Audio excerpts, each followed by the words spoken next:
You're watching RISKSA TV. It's the end of the second day of the PSG Annual Conference 2015. We're at Sun City. I'm joined now by Riaan Strydom, who's an advisor with PSG Wealth. Riaan, you spoke today a little bit about the challenges for advisories in taking on the changes coming in with RDR. What are some of the considerations and changes which advisories need to make sure to ensure that they're prepared? I think one of the big issues is that there's some confusion that RDR is going to change the way that we give advice. It's only going to change the way that we get remunerated. So I think the big challenge will be to get the right clients to give advice to get a service model for those clients that is commensurate with the remuneration that we will get within the framework of RDR, and to properly segment our client bases so that we can spend our time on doing the right things. I think that is the biggest challenge. We are, as I said this morning, we're a bit like farmers when it comes to RDR. We are price takers. RDR is coming and we have to roll with it. We are not going to change it. I think all the effort that all the intermediary bodies and PSG and the other big firms are putting in engaging the regulator and making sure that our point of view is really top of mind as well when they make their decisions. That's a big plus for me. So whatever the outcomes, I'm sure it will be the best that we could have negotiated, and we'll just have to adapt.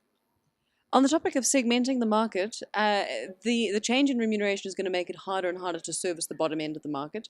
There was suggestion today that if you can come up with a model that makes it easier to service that end of the market, there could be a real opportunity as other providers aren't able to service that part of the market anymore. What is your sense around that? Is that realistic?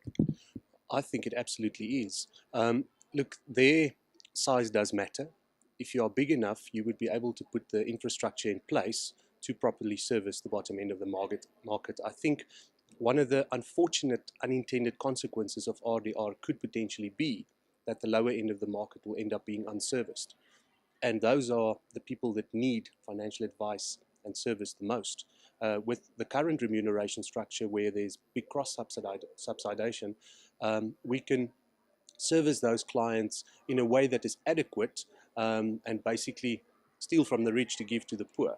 In an RDR framework, segmentation is going to be absolutely paramount, and I believe a model that could work, and one that we have proactively implemented, is where we have employed junior financial planning graduates who have done their internship and have basically decided that they love financial planning, but they don't want to take the risk of running their own business, giving this regulatory framework and how difficult it is to actually get started.